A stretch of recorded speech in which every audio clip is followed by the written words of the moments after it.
called Guiding People to Succeed with Digital Literacy. And we have Jill Hietpas from Community Outreach and Broadband Educator, Chippewa Valley, and Terri Harings, who's a web coach and teacher at the School District of Superior. All right, well, I'm Jill, and I'm just going to get you started a little bit with what we encounter on a daily basis. No, look at the monkey.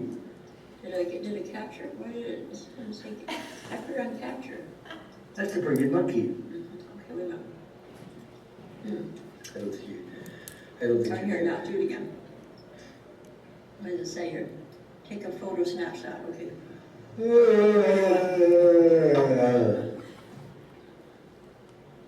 Hello, my darling. Hello, my baby. Hello, my cat dog.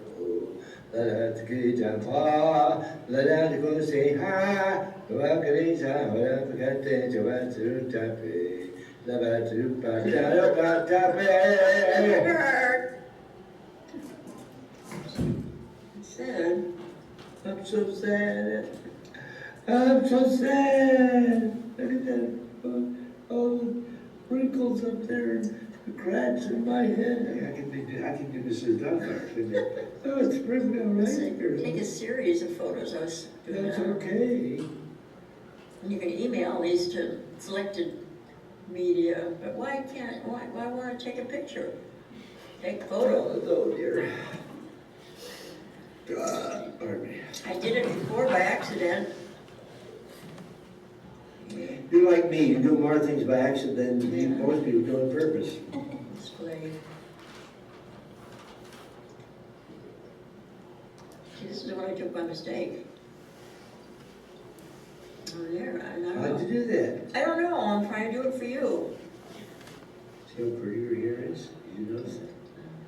How pretty your hair is. I don't know where you are, right? Just drop your dress a little bit. Just so you know. Stop. I don't know how to do it. I mean, I just learned too many things, you know, she's trying to teach me so much. Now let's get that, you wanna watch, I'll show you what I'd like to watch. Oh, warning, you must stop recording before trying to close. Hyperlink. Geez, but I don't know what I'm recording, shucks. Maybe you just recorded us. Gee. Yeah, mine's in your forehead too. I don't know how to do this. You do whatever you do, you do fine. You learn. It'll take time. Thank you. I don't know what to do.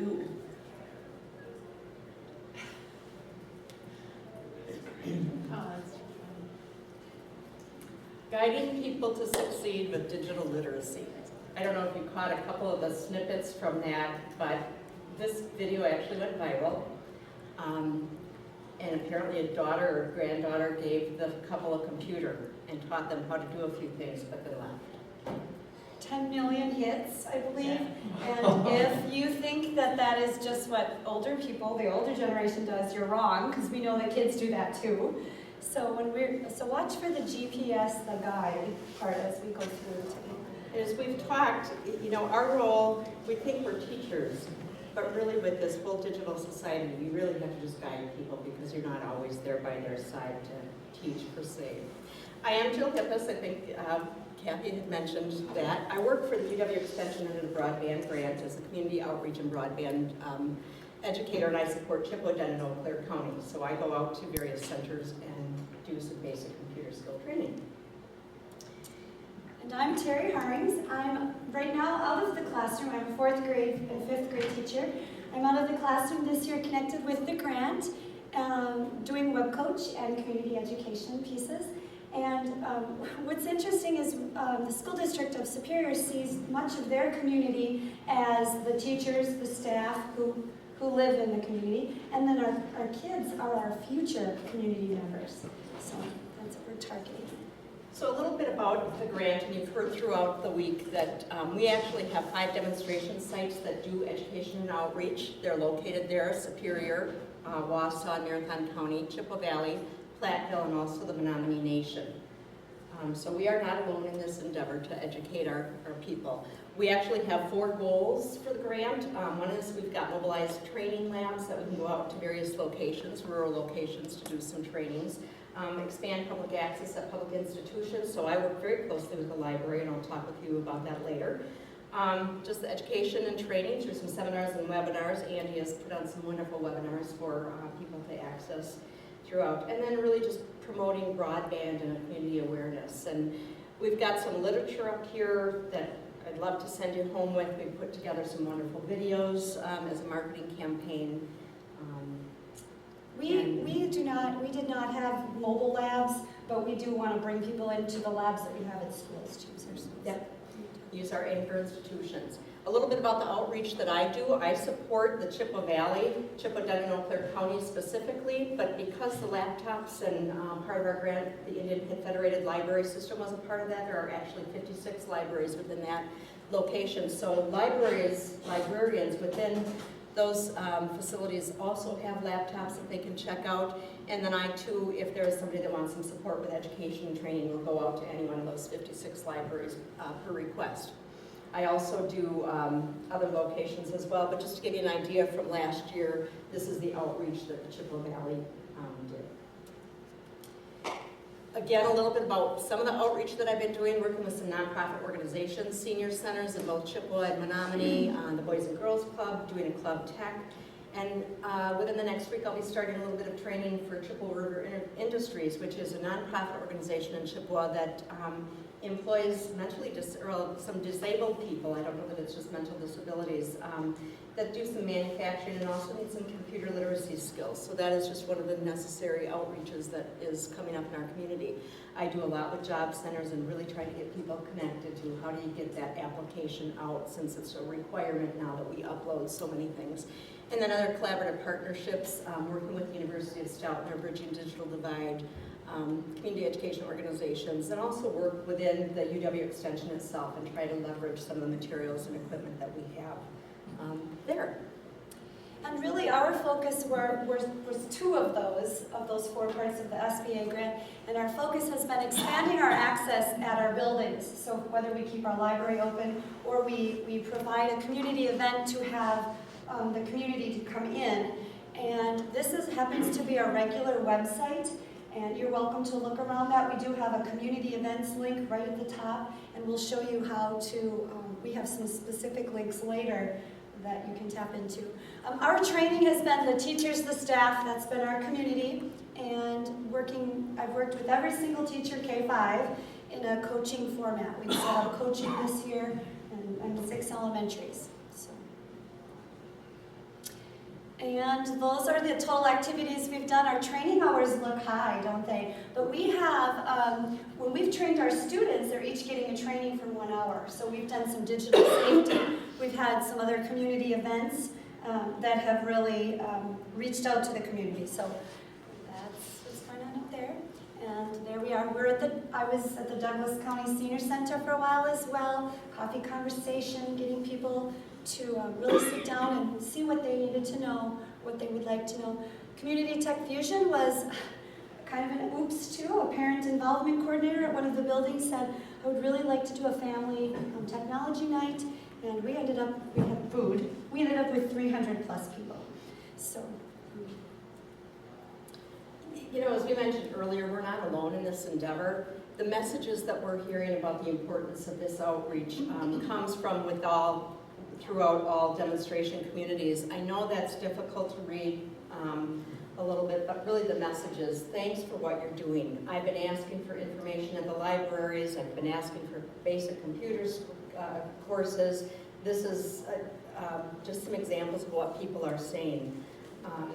April is our community outreach coordinator in Platteville, and we have Dean in the Superior, or Menominee Nation, I'm sorry, and also, who am I missing? Mike in Wausau. And so just, to kind of take a look, they're all doing great work, and we're hearing the same message, that this is really essential for our communities and for people. The links below are also on these postcards that take you to some of the videos that we've produced, 3 Lakes being one. So that's a little bit about the grant, but really what our discussion is about is how do you guide people to digital literacy? And the movie really kind of emphasized very much that people want to be connected, they don't necessarily know how, or once they get a device, what are some good skills that we can help move them forward? The big thing to really keep in mind is that route and whatever coordinates you plot is really dependent on your audience. And that is something that isn't going to be stable or consistent no matter where you go. So we wanted to talk about a little bit are some learning principles today, and what are some really maybe techniques or materials that we can do to help you. And if you have any questions along the way, certainly stop and ask us. We do want to know, we want to know our audience. This will be the same, this would be the same regardless of age. In our elementaries, we are driven by standards. We have standards, technology standards, and Wisconsin, the core concept standards. So we have to know what their needs are, and that goes then for the teachers who teach them, and for the parents who want to access those, all the way up to our older audience as well. And as Terri said, they work on standards, but when I'm out in communities, I have really a variety of people and ages, and so sometimes it might be people that are just really looking for work and looking for jobs, so they need some skills of creating resumes or skills of searching for work. But I also have an older population that I serve very often, and each person that attends one of those classes might have a different interest of why they want to get connected. One of the things to keep in mind if you're teaching with adults is they have a foundation of experiences and knowledge, and those are things that you need to leverage. And I'm going to just share a true story. I was teaching an internet class at the Senior Center in Chippewa Falls, and had some discussions, and people want to know about the social media and Facebook. My kids got me a Facebook account, but I really don't feel comfortable going out there. And what is Facebook? What is it? What's the big deal about sharing all this information about yourself online? And as the conversation kind of evolved, it really came into about, we used to have party lines, and when we wanted to hear what other people had to say, we could dial up and understand that. So part of that, makes them understand a little bit, hey, what is this social media about?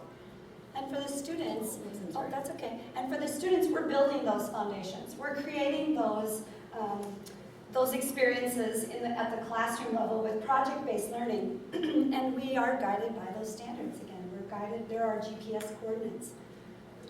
The other principle we just want to talk about a little bit is really adults are practical. They want to learn something they can apply. So if you give somebody this little device and you say, well, if you just drag the mouse, or left click, right click, scroll. I say it's like a dance move, one. They really have hard, dexterity-wise, ability-wise, this is the biggest challenge for anybody learning a computer. One of the things that when we ordered, I didn't really place the order, but it helped with the Senior Center get 4 permanent computers. They got to purchase touch screens, which is another great tool for people to use, because it really is hard to think about tracking this thing in a little arrow. And then if you have a gentleman that maybe has some fat fingers, all of a sudden this right mouse, and you get these menus on the screen. Well, why did I get that? How did I get that? So part of that is patience. And I'm going to go back to this morning when I think it was Anita, if I'm not mistaken, talked about working with people, and she talked about touch. Often what I will do when I go into the classroom, if somebody's having a hard time using the mouse because they don't want to touch it, I'll ask if I can hold their hand. And not only does that give them some direction and guidance of how do you use this mouse and how do you drag it along the table, but it also starts that relationship between me and the person that I'm trying to work with. So it's about trust. And the same for teachers. I'm holding many teachers' hands because their kids are ahead of them. And so as we've talked about, the kids already have, they don't have some foundational skills, but they have other experiences, and we have 2-year-olds and 3-year-olds on iPads. They need the practice, though. They need the practice in the content area, connecting it and making it something practical. Kids often, we hold their hands through it, and then we can let them go but the teachers who are supporting the kids need help all the way through. The other point I just want to make is it really is about practice and reflecting on what you're doing. People and adults especially will come in thinking they've got high expectations for themselves. So they see my 10-year-old whip through this little iPad and figure out how to do this application. They have the expectation that they should be able to do the same thing. And adults don't learn that way. The other message that you really need to convey, you're not going to use and learn to use a computer because you took one training class. It requires that practice on your own and then also support through other people that can help you. You know, and I'm just going to ask a question. So how many of you have parents? Okay, are they online? Are they using computers? Are they pretty literate? Do they call you for questions? And do you have all the patience in the world to help them? Welcome to your world. I plead guilty. I do this for a living, but you know, I have to plead guilty that I don't sit down and spend as much time with my 84-year-old mother as I do with the person visiting the senior center. Another thing to really be aware of is physical changes. And we talk about adaptability, and Terri can speak to the senior center, but I want to reflect back on the video. Anybody wear bifocals in here? Have you tried to use a computer monitor with bifocals? Or you have this little tiny arrow that you have to follow around the screen. So sometimes you might need to adapt your computer, and you've got all these wonderful adaptability features in here to adapt it to your audience. I had a gentleman come in wanting to learn this computer, and so we did some very simple things. We had both a touch screen and a tablet. He had tremors, and so what are some of the tools and adaptability features that I can, you know, configure on these computers to help him out? He was frustrated, and I don't know if he's going to come back. So to me, that's the piece that I need to work on his wife and say, you know what, we'll figure this out, because you don't know that, but it gets back to knowing your audience, knowing who you're dealing with. And for students, we keep that in mind as well. We know we have ADHD students who can attend for games, and how long can a student sit? We keep that in mind. We know there are not only the visual adaptations technology offers us, but hearing as well, or speech to text. So we keep that in mind when we're working with teachers and students. And this doesn't necessarily apply to the physical changes, but sometimes when people have high expectations for themselves, they want to learn this right away. The other thing I hear, and these are retired people, the majority, I don't have time to learn all this. You're thinking, what do you have? Because I'm working full time. I don't have time to do it. But you know, it's a matter of what do you really want to learn. And so it's not you have to, but what do you want to? Learning applied immediately is retained longer.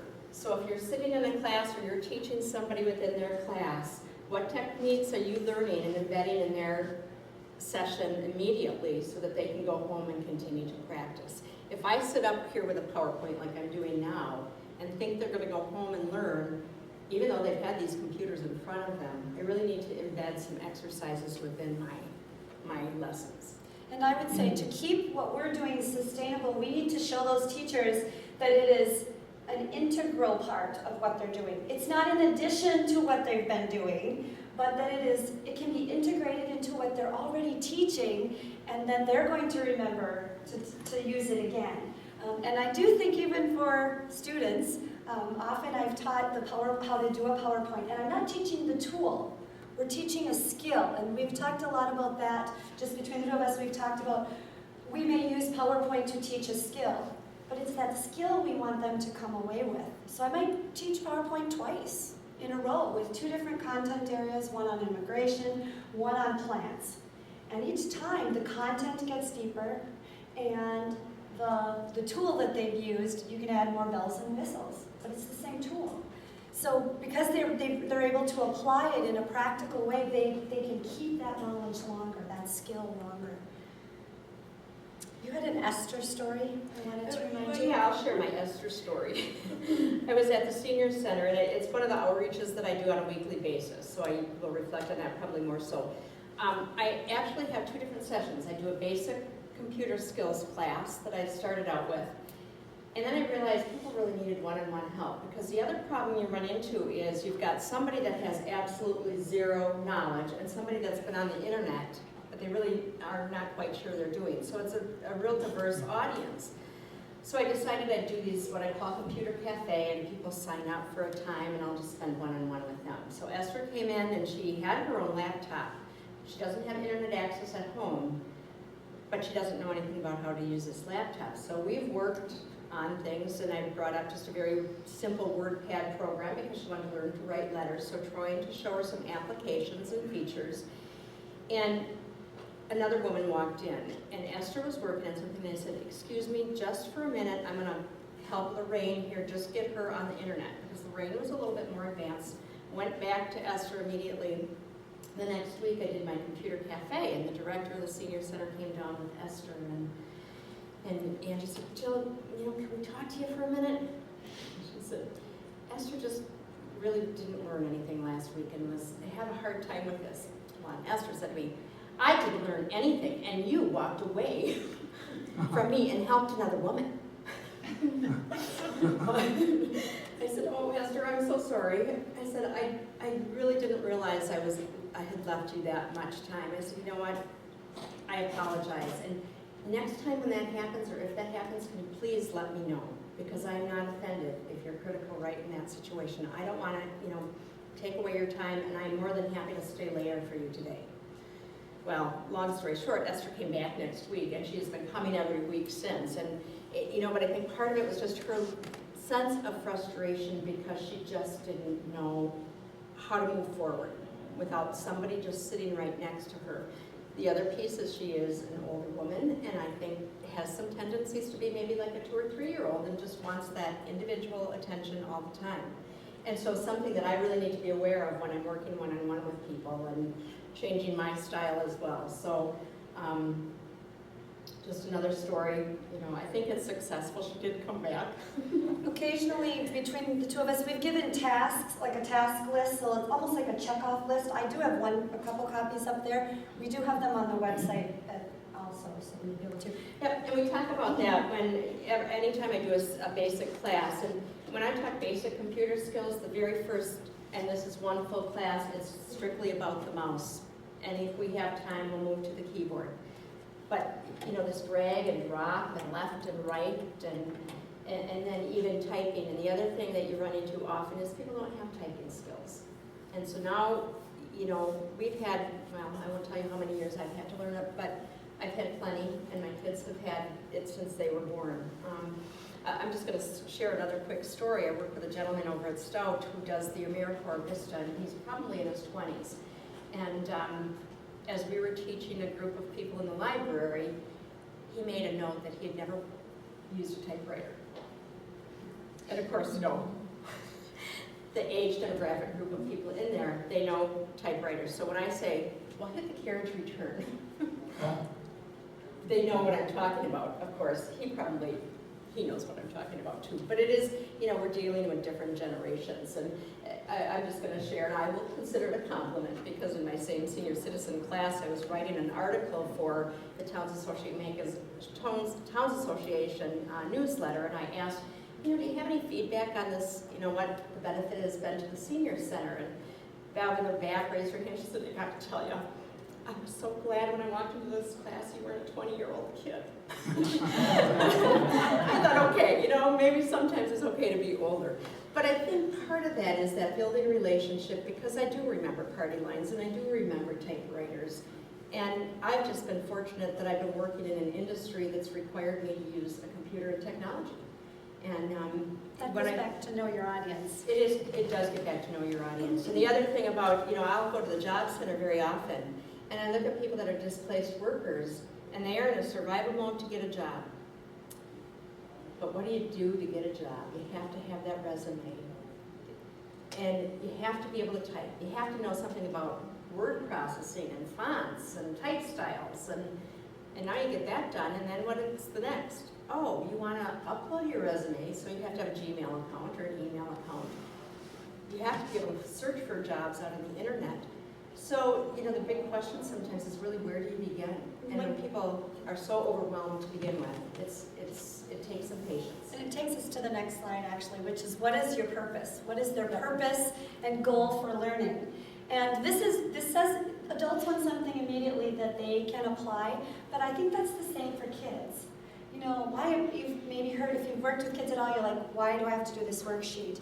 They want a real life reason. If they are creating a game, there's a purpose for that. That's a project-based learning. If they're collecting weather data in different parts of our town, there's a purpose. Teachers want that as well. And it's that same thing with, teachers don't want to have one more thing piled on their plate. They want a purpose for, and a goal on how to get their students to the next level. One of the first questions I will always ask my audience is, why are you here? What did you come to learn today? And the other thing I think, if you're teaching people, always keep in mind, what are the 3 things you want to go away with? Because there's a heck of a lot more than 3 things that you can learn. But all you need to worry about today are the 3 things, and we can focus on those. The other thing I do a lot of basic, people will come and they'll take a class. Well, I want to go on the internet. Okay, well, I can teach you how to use the internet. Grab that mouse. Well, you need the predecessor skills to get to where you want to go. And I can't just get to Monona Terrace because I put it in my GPS system from the Lowell Center. I had to take a route. And I think those routes, and so sometimes when I get a class and there are people that they're advanced because they already know Windows 7, they already know the mouse, they already know the desktop, they know the keyboard. They just want to go on the internet and they want to know safety about it.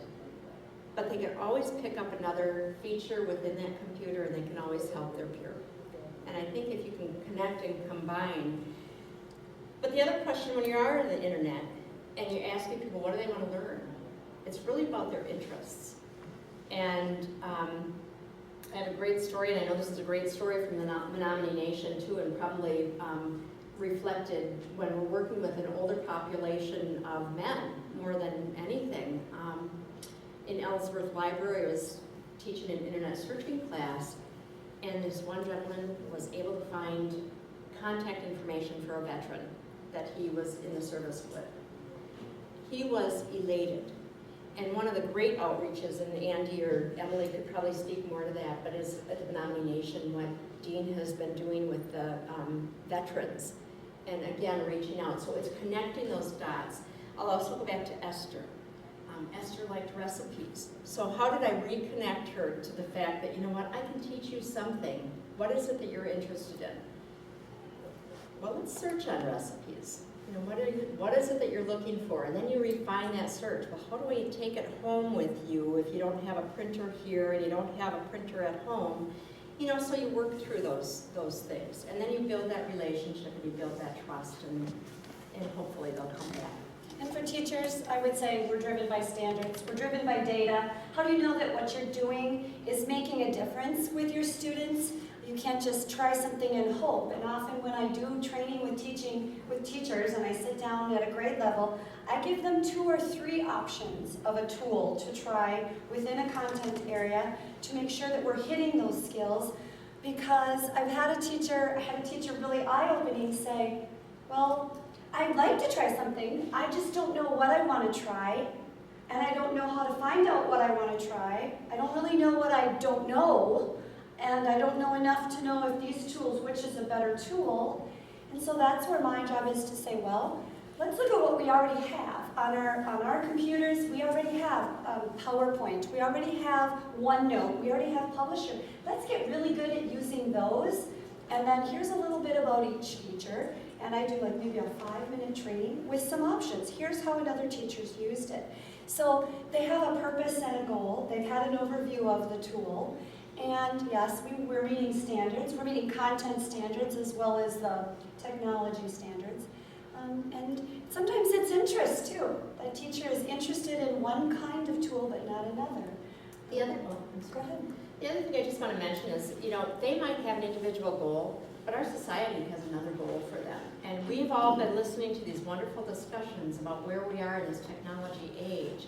Sometimes I think what they don't realize is the impact that our cities and our counties and communities through a high-speed broadband has on communities.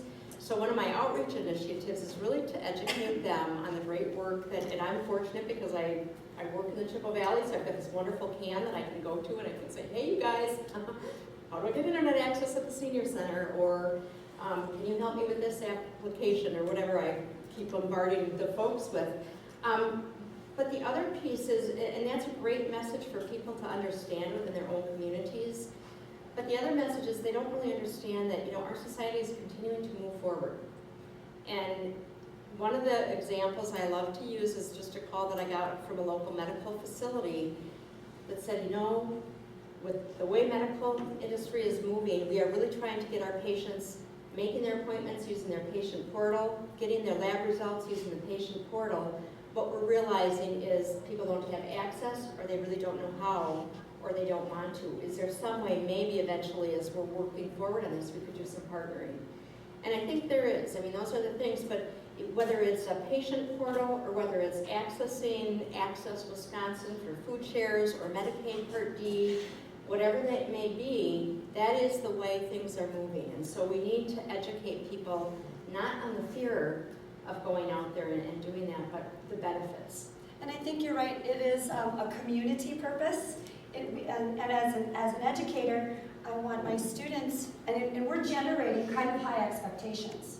We're generating that our kids are online. Our kids know that it's a privilege to be online. It's exciting, but they're also feeling like this is a right. Hey, Mom, you have got to get us online at home. We're stirring that from the inside. Then one parent will say, now you have a 3rd grade website that you keep up to date. How come she isn't? Which is putting internal pressure on driving those teachers to get going and stay online and keep updated. And it is coming from the outside. But then for those kids who will eventually go out into the community, we're raising them to think more globally, outside of our Superior area, outside of Wisconsin, so that they can do their health forms online, so that they can trade with somebody across the sea. They can Skype with different nations and really expand outside of that. So it is a community goal as well. I'm going to just share another brief story. Again, when I was in Ellsworth, a woman, and I would say she was probably in her 80s, came in to take one of our internet classes and really hadn't registered, so she didn't have a computer, but was kind of on the wayside. And I was helping her out, and she said, my kids live over in Minneapolis, and they are so busy with their own children, I never get to see them. And so she wanted to see pictures, and the kids had given her a computer, and her son said, well, Mom, just go on the internet and search on his son's name. And she said, but I don't really know how to do that, and I don't feel comfortable doing that. And I said, well, what's your son's name? She gave me his name, and we looked, and he is a statewide wrestler. And she's been just dying to see the news reports, the photo clips for her grandson, that, and not in a negative sense, because we all know what it's like to have kids and be involved in their lives, but parents and grandparents want to connect. And right now the way that they are connecting is through Facebook, through internet, through Picasso, whatever photo sharing site you choose. It is a way to share, it is a way to connect our families. Terri had kind of touched on this a little bit. It's just the whole sustainable communities. And one of the things from a broader grant perspective, I know we're looking at sustainability, but really from our perspective as well, it's really about increasing computer literacy and taking the fear away and showing the benefits. And I think that focuses, computers and technology really isn't a want anymore, it's almost a need. And we want to keep bridging that divide. And I say it's creating an expectation. And we're getting those communities, her community, my community, we're getting people educated before the broadband gets there so that they're ready for it. And I think it does all of those things. It really, people move to communities where they can get broadband. They're increasingly wanting to do that. They're able to vote, they can check out media. So it really does all of those things, and we're getting those communities ready. This is what we look like at work, and just a little bit. I don't know if some of you are from libraries, or I know the last session I went into, and the gentleman from the library talked about all the people that come in to the library, and now they want to be taught on their tablet, on their Kindle, on their Nook, on their iPad. Give them support for this and this and this and this. I haven't been more challenged in my life when it comes to technology. One of the tools that I always give people is the question mark and the help and support. something we always tend to forget about, but it's the tool you can always take home with you. And you know what? If you read through it and take the time, it is pretty good. But beyond information management and thinking about publishing and access and building new paradigms and shifting paradigms and skill sets. Within 2 years, that'll all change because our technology is changing so fast, but you do need to just kind of try to keep everything in mind as we're going forward, kind of navigating those waters. So. Yep, arriving at our destination, and it's getting everybody else online, and that to me is more important. When I see the success of Esther being able to search for a recipe and save it for when she goes home to, I'm sure, bring cookies in the next time she comes to class or something, who knows. But anyway, so it's a little bit about what we do and how we do it. Questions? If you have a QR reader, the bottom one takes you right to my other site. The top one is my school district site. You'd have to find me. I'm at Lake Superior Elementary, but it does have our community outreach for what we do on a weekly, Thursdays at 5 basis, and monthly as well. And just to bring up those websites, one of the things that Emily, if those of you don't know Emily, she's our project manager, so she gets our Scroll down to our questions and comments, but in one sense I say, one of my dreams is to have that packet of information that I can just go and teach a class, and it's never there. And part of it is never there is because my audience is always different. I change it continually, but I know the resources that I can go and find information. And I, on my site, will have some links, as does Terri, have some links to some of the curricula she uses. We had talked about checklists. and they're inside that. So What? they're inside that Okay. folder, so if you wanted to.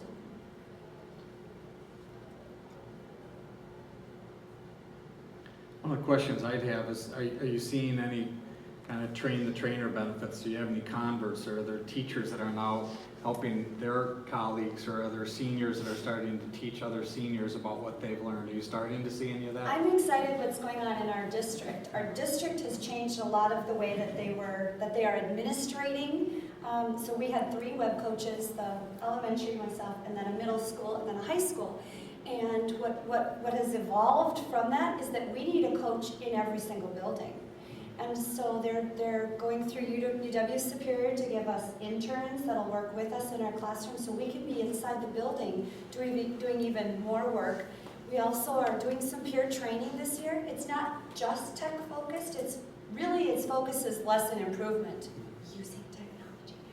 If you need the technology, you can use a big white sheet, use a big white sheet.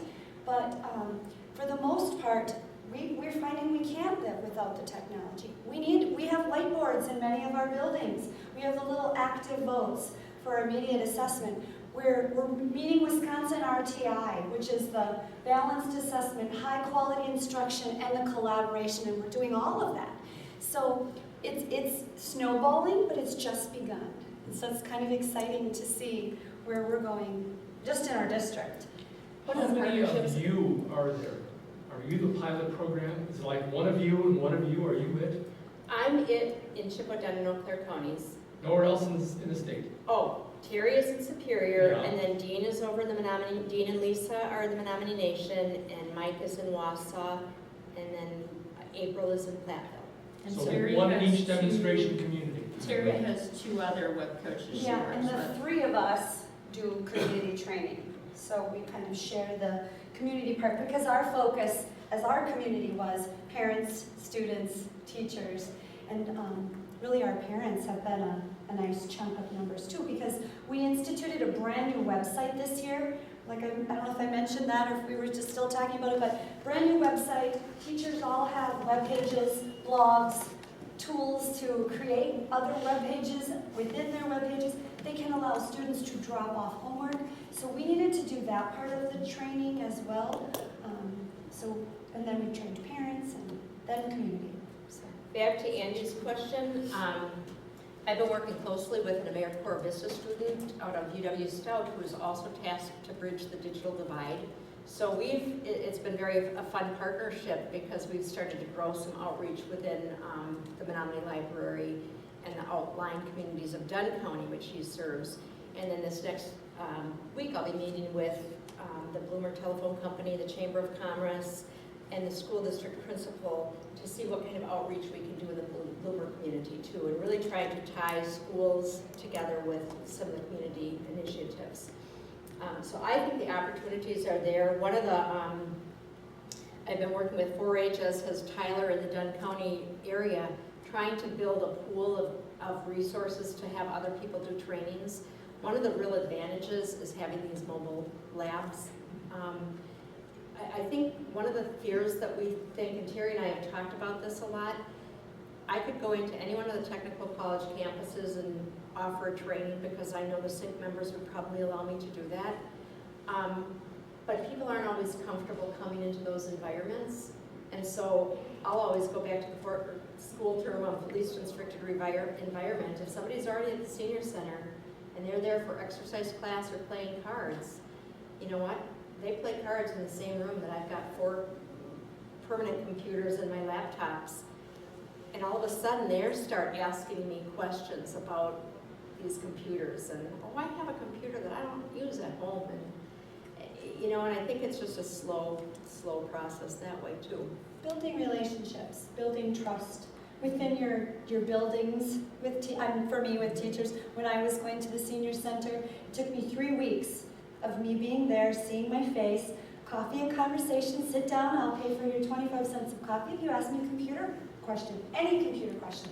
Have a seat. And I'd have a gentleman walk back and forth, and then it was knowing my audience. He said, can you get the Packers on there? And so then the next time he walked by, I had the Packers live feed, and Mike Holmgren was talking, and was it Mike Holmgren? No, somebody else was talking on there, and he said, oh, that's fantastic. Well, then he sat down. Then I bought his coffee. Well, then the next week, he was sitting on the other side of me as his wife was doing her mouse.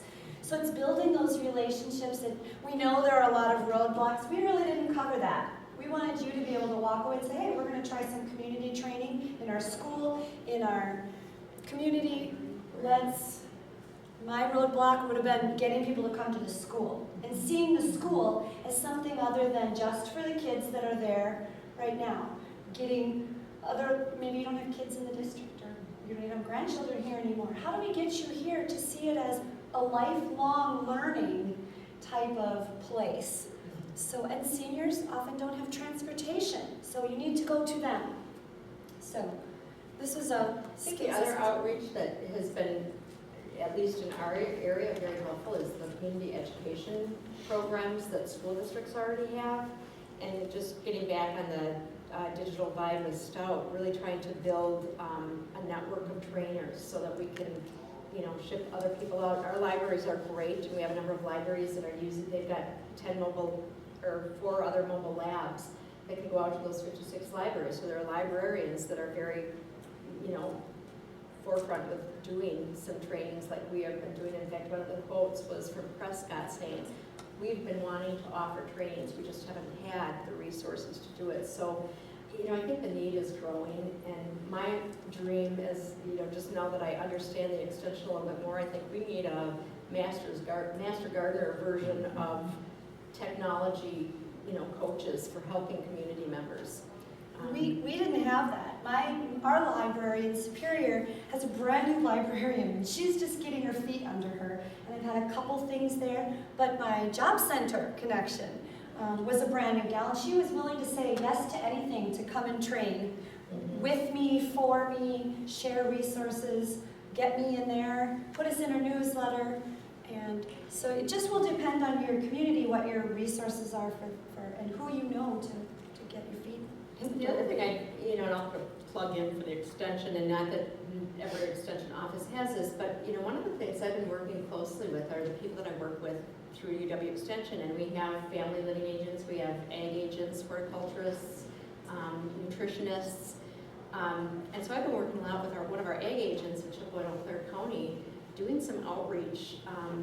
They have some requirements training. I think one is Nutrients Plus SNAP management. So we've been using these devices to do training, and the most recent one I did was using the iPads. And to watch people come in and you hand them an iPad, and they're like this.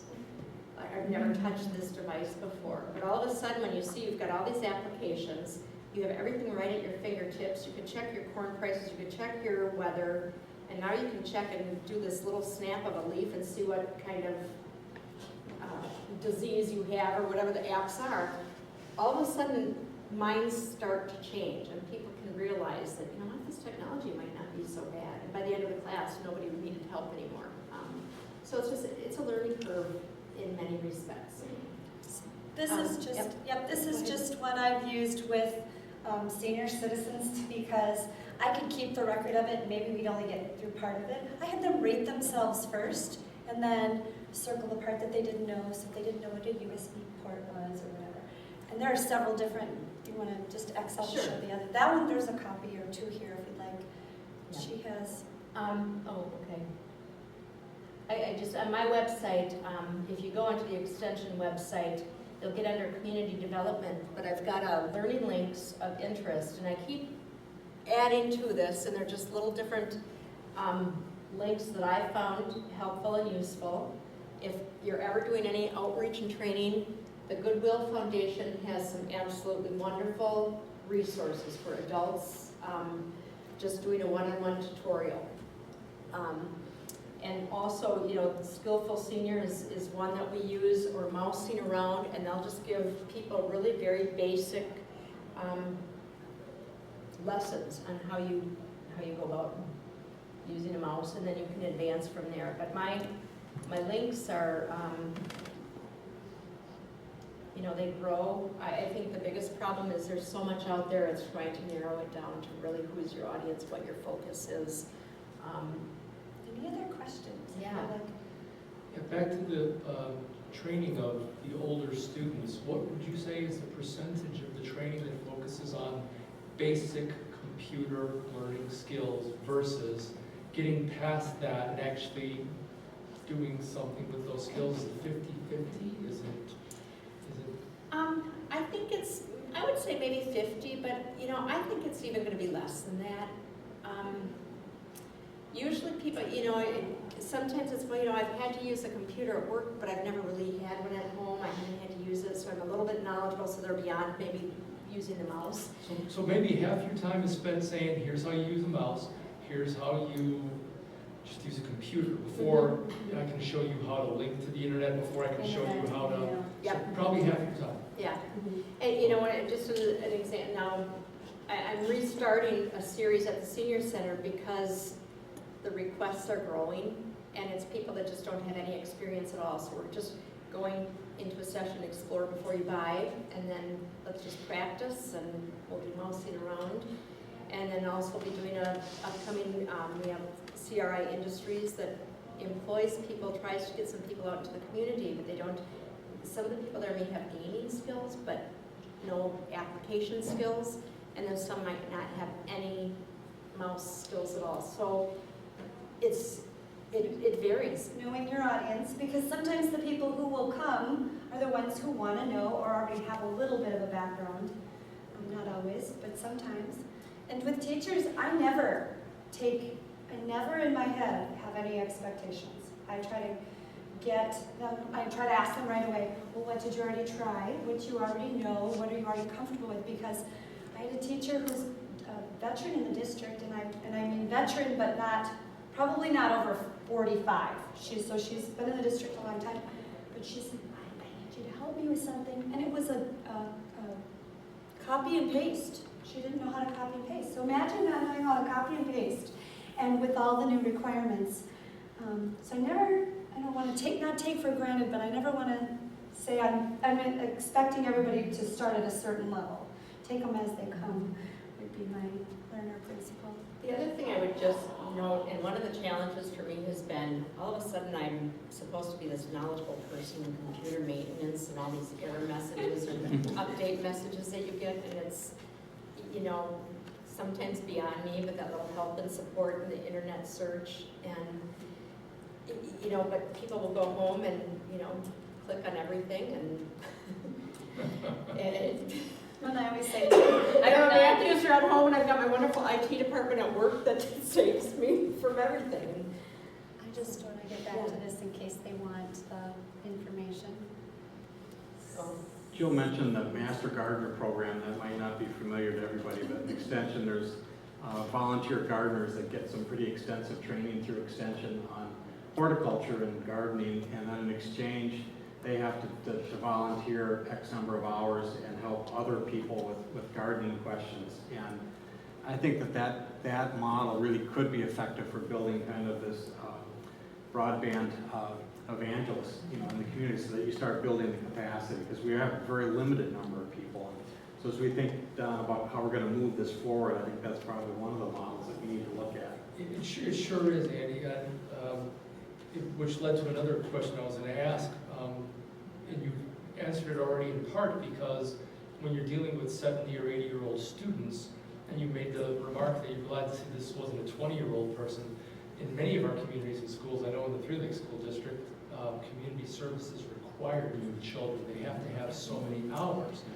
And of course, as you make the point, the kids in the 6th grade are way better than a lot of us. But then you have to bridge that gap, though, between the 6th grader or even the 12th grader being too smart for somebody who's 70 or 80 and not having the patience and the ability to do it.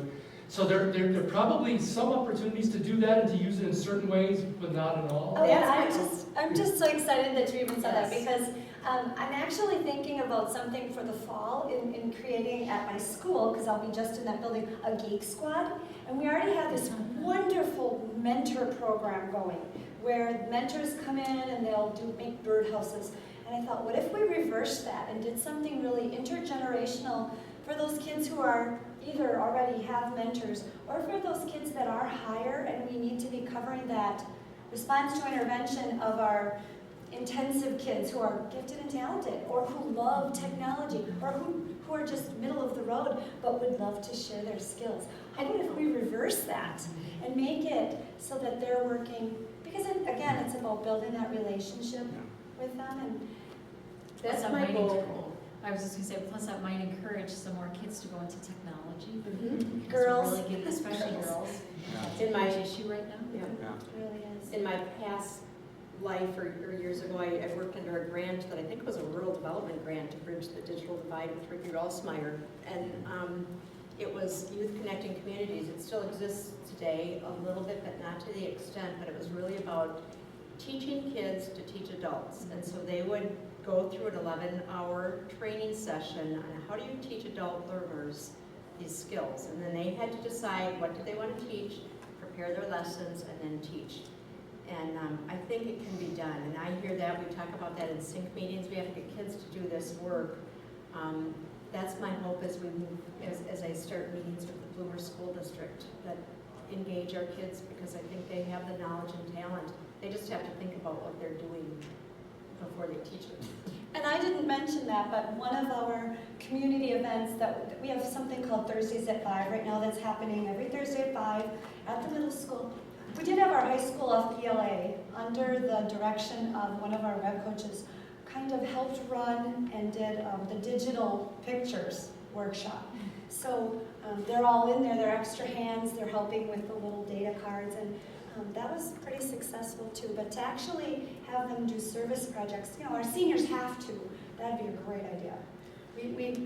We're not quite there yet, but we will be. I think that's a great point to really bridge that. But that's We building. have to get there because we Right. don't have enough shared resources. Right, we don't have enough evangelists, like you said, and it bridges our generation gap and isn't one of our goals to really build the community, and I think that builds community. When you have communities that are already multi-generational, and we happen to be one, there's already that comfortability of young people working with old people. It happens on a lot of different fronts.